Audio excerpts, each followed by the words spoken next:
চানখারপুল হত্যাকাণ্ড মামলার রায়, সাবেক ডিএমপি কমিশনার হাবিব সহ 3 জনের মৃত্যুদণ্ড।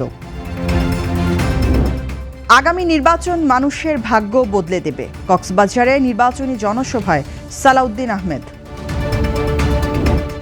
গণভোট ও সংসদ নির্বাচনের ফল ঘোষণা হবে একসঙ্গে, ইসি সচিব। ইউরোপীয় শীর্ষ নেতাদের সামনে ভারতের সামরিক শক্তির প্রদর্শনী। পাকিস্তানকে বিশ্বকাপে খেলার অনুমতি না দেওয়ার ইঙ্গিত। শুভ সন্ধ্যা, স্বাগত জানাচ্ছি বাংলাদেশ প্রতিদিন সংবাদে। এতক্ষণ শুনছিলেন সংবাদ শিরোনাম, এবারে বিস্তারিত। সঙ্গে আছি আমি অনন্তী। 2024 সালের 5 আগস্ট রাজধানীর চানখারপুলে 6 জনকে হত্যার দায়ে সাবেক ডিএমপি কমিশনার হাবিবুর রহমান সহ 3 জনকে মৃত্যুদণ্ড দিয়েছেন আন্তর্জাতিক অপরাধ ট্রাইব্যুনাল। সোমবার চেয়ারম্যান বিচারপতি মোহাম্মদ গোলাম মর্তুজা মজুমদারের নেতৃত্বাধীন বেঞ্চ এ রায় ঘোষণা করেন। মৃত্যুদণ্ডপ্রাপ্ত অপর 2 জন হলেন সাবেক যুগ্ম কমিশনার সুদীপ কুমার চক্রবর্তী ও সাবেক এডিসি শাহ আলম মোহাম্মদ আক্তারুল ইসলাম।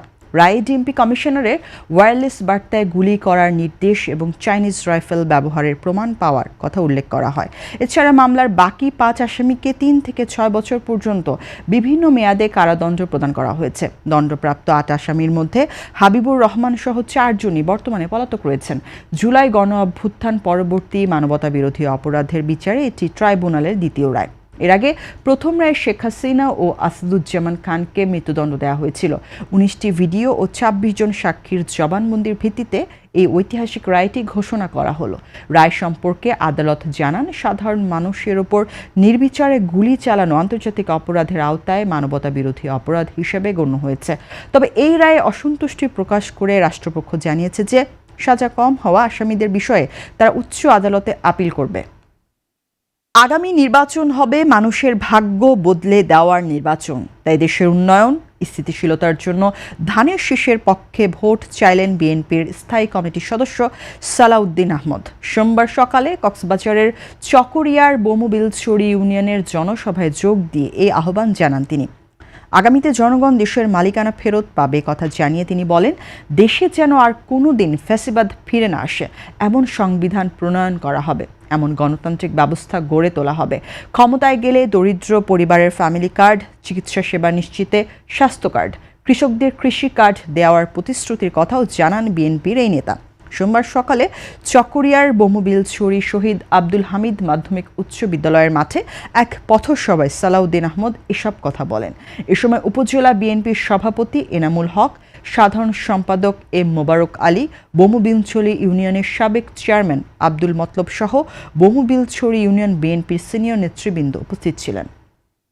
আসন্ন ত্রয়োদশ জাতীয় সংসদ নির্বাচন ও গণভোটের ভোট গণনা পৃথকভাবে হলেও ফলাফল একই সঙ্গে ঘোষণা করা হবে বলে জানিয়েছেন ইসি সচিব আক্তার আহমেদ। সোমবার নির্বাচন কমিশন ভবনে এক ব্রিফিংয়ে তিনি জানান, দেশের অভ্যন্তরে থাকা 7 লাখ নিবন্ধিত পোস্টাল ভোটারের ঠিকানায় আজ থেকে ব্যালট পাঠানো শুরু হয়েছে। এই তালিকায় নির্বাচনী কর্মকর্তা, আইনশৃঙ্খলা রক্ষাকারী বাহিনী এবং কারাগারে থাকা কয়েদিরা রয়েছেন। ভোট গ্রহণ শেষে কেন্দ্রভিত্তিক ফলাফল ও 3 থেকে 4 ঘন্টার মধ্যেই পাওয়া যাবে। তবে পোস্টাল ব্যালট ও প্রবাসীদের ভোট গণনায় কিছুটা বেশি সময় লাগতে পারে। ইসি সচিব আরও জানান, এবার প্রায় 55,000 দেশি পর্যবেক্ষক নির্বাচন ও গণভোট পর্যবেক্ষণে মাঠে থাকবেন। নির্বাচনী আচরণবিধি ভঙ্গের অভিযোগ সরাসরি সংশ্লিষ্ট রিটার্নিং অফিসার বা ইলেকটোরাল ইনকোয়ারি অ্যান্ড অ্যাডজুডিকেশন কমিটির কাছে দেওয়ার পরামর্শ দেওয়া হয়েছে। এতে অভিযোগে দ্রুত নিষ্পত্তি সম্ভব হবে বলে তিনি আশা প্রকাশ করেন। বিদেশে অবস্থানরত বাংলাদেশিদের আচরণবিধি লঙ্ঘনের ক্ষেত্রে কমিশনের সরাসরি কিছু করা নেই বলেও তিনি উল্লেখ করেন। প্রতিটি জেলায় জেলাভিত্তিক পোস্টাল ব্যালট গণনা করা হবে বিধায় সেখানে রিটার্নিং অফিসারদের অতিরিক্ত কাজের চাপ থাকতে পারে। এবার আন্তর্জাতিক। ভারত ও ইউরোপীয় ইউনিয়নের মধ্যকার ঐতিহাসিক মুক্ত বাণিজ্য চুক্তির চূড়ান্ত প্রাক্কালে ভারতের ৭৭তম প্রজাতন্ত্র দিবসের কুচকাওয়াজে প্রধান অতিথি হিসেবে যোগ দিয়েছেন ইইউ এর শীর্ষ 2 নেতা। সোমবার নয়াদিল্লির রাজপথে আয়োজিত এই জমকালো কুচকাওয়াজে ইউরোপীয় কমিশনের president Ursula von der Leyen ও ইউরোপীয় কাউন্সিলের প্রেসিডেন্ট অ্যান্তোনিও কস্তা উপস্থিত থেকে ভারতের সামরিক শক্তি ও সাংস্কৃতিক বৈচিত্র্য প্রত্যক্ষ করেন। গত বছর মার্কিন প্রেসিডেন্ট ডোনাল্ড ট্রাম্পের ঘোষিত নতুন শুল্ক নীতির চাপে পড়ে দুই পক্ষই দীর্ঘ 1 দশক ধরে ঝুলে থাকা এই বাণিজ্য চুক্তি দ্রুত সম্পন্ন করতে একমত হয়। আগামীকাল মঙ্গলবার ইইউ ভারত শীর্ষ সম্মেলনে এই যুগান্তকারী মুক্ত বাণিজ্য ও নিরাপত্তা অংশীদারত্ব চুক্তিটি স্বাক্ষরিত হওয়ার কথা রয়েছে। 2024 সালে দুই পক্ষের মধ্যে পণ্য ও সেবা বাণিজ্যের পরিমাণ ছিল প্রায় 180 বিলিয়ন ইউরো, যা এই চুক্তির মাধ্যমে আরও বহুগুণ বৃদ্ধি পাবে বলে ধারণা করা হচ্ছে।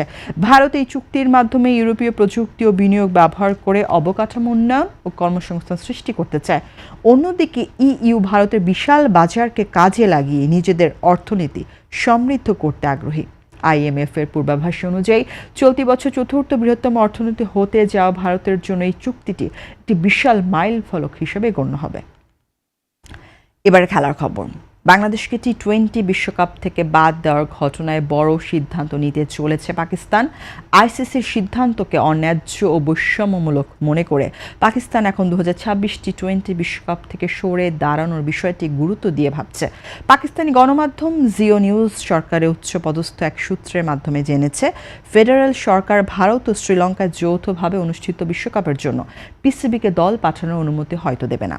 ভারত ও শ্রীলঙ্কায় যৌথভাবে অনুষ্ঠিত হতে যাওয়া এই টুর্নামেন্ট নিয়ে ইসলামাবাদে অসন্তোষ বাড়ছে। আইসিসির স্পষ্ট দ্বিমুখী নীতি এর মূল কারণ বলে মনে করছে সরকার। আজ সোমবার ইসলামাবাদে প্রধানমন্ত্রী শেহবাজ শরীফ ও পিসিবি চেয়ারম্যান মহসিন নাকভির বৈঠকে বসার কথা। এরপরই চূড়ান্ত সিদ্ধান্ত আসতে পারে। সরকারি সূত্র মতে চূড়ান্ত সিদ্ধান্ত প্রধানমন্ত্রীর হাতে, তবে প্রাথমিক ইঙ্গিত বলছে সরকার পাকিস্তানকে বিশ্বকাপে অংশ নিতে নাও দিতে পারে।